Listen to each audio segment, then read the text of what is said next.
Olá, senhoras e senhores, eu sou Enoque, minha galera aí do Terceirão, Colégio Seu Amado. Vamos lá, vamos seguir em frente. Veremos hoje aí como dicas, macetes para interpretar problemas do primeiro e segundo grau. Esse material será dividido em duas aulas. Essa primeira aula aqui eu vou falar sobre problema do primeiro grau e na outra eu mostro o problema do segundo grau. Agora é só problema do primeiro grau para vocês, tudo bem? Então, o que é que vai acontecer aqui? Expressões algébricas. Para resolver um problema, eu tenho que ter uma noção de expressões algébricas. A álgebra quer dizer letras, envolve letras para interpretar um problema. Isso aqui foi feito bem muitos anos antes de Cristo. E aqui tem duas expressões. Está querendo saber necessariamente qual o valor de cada uma. Eu já trouxe aí bonitinho para você. Isso aqui está querendo dizer que é isso e a outra quer dizer isso aqui. Eram as representações usadas antigamente. Através dessas expressões, a gente vai montar problemas para interpretar, resolver e solucionar. É assim no Enem, é assim na sua prova, é assim no seu livro. Eu sou Enoque. Expressões algébricas e variável. O que é variável? As expressões que indicam operações matemáticas e contêm letras e números são chamadas de variáveis. Exatamente, são as expressões algébricas, são chamadas de ou expressão literal. Exemplo, olha um exemplo aqui. Se eu tiver representado isso aqui vai construir a sua equação para interpretar um problema. Então, variáveis são necessariamente essas letras, entende aí? São os conceitos preliminares para se interpretar um problema que envolve problema do primeiro grau, na verdade.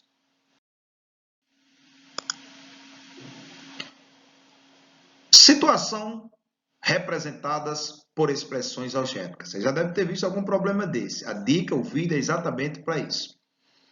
Em qualquer mercadoria, a condição é a seguinte: entrada de R$100, restante em 5 prestações iguais. Podemos representar assim, não é verdade? R$100 mais 5 prestações, mas não diz o valor da prestação. Aqui outra situação. Temos vagas para vendedores. Salário de R$600 mais 10% da comissão sobre a venda do mês. Então, você tem como representar isso também, da seguinte maneira, olha só. R$600 mais 10% de X. X é a quantidade que o cara vender. Ok?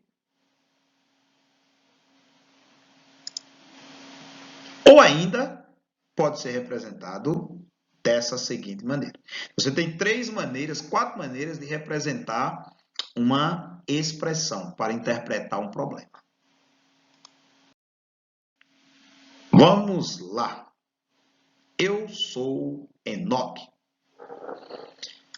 Chega um momento importante que é a simplificação. Podemos simplificar tanto as expressões algébricas como as expressões numéricas. Porque para interpretar um problema, pessoal, você tem que simplificar e chegar à solução. Então, eu coloquei aqui um exemplo como é que simplifica. Tem gente que vai na doida, simplifica esse com esse, não pode. Esse com esse não pode, só pode se for todos.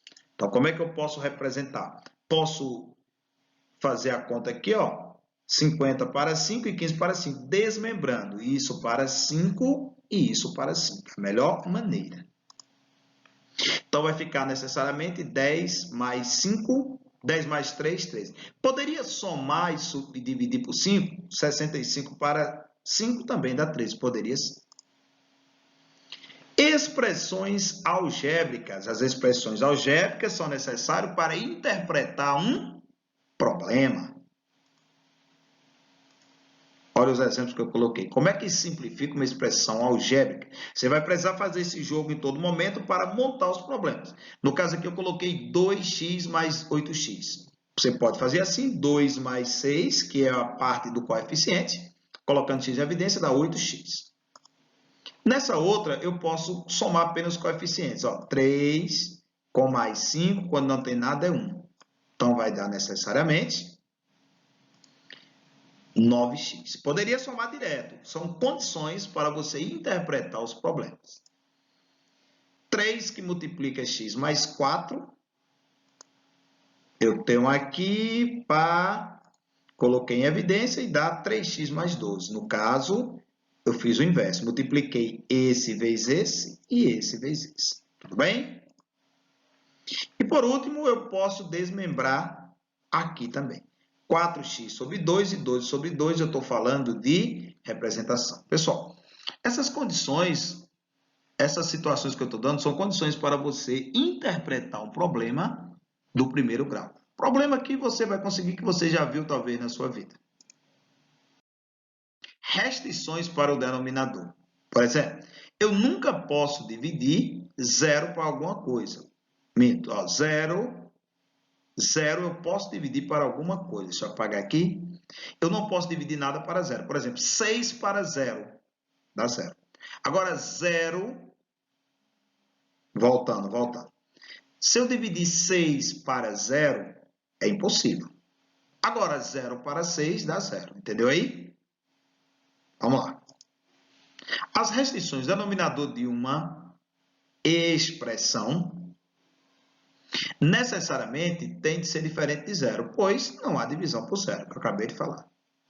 Por exemplo, 1 sobre x, o x tem que ser diferente de 0. Aqui, x mais 1, o x tem que ser diferente de menos 1, porque nunca poderá ficar 0 no denominador. Aqui também, o a tem que ser diferente de b, porque se for igual, se for oposto, ele vai desaparecer, tudo bem?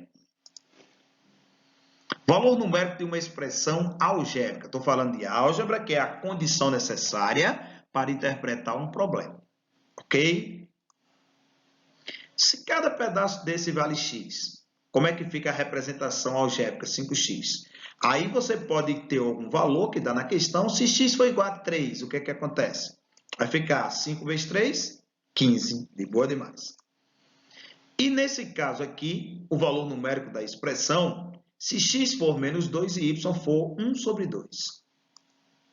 Também é acessível, não é isso? Basta substituir. Ó. Aonde for x, eu coloquei menos 2, como diz aqui. Ó. Aonde for y, eu coloquei 1 sobre 2, como diz ali. Tá tranquilo? Então vamos nessa.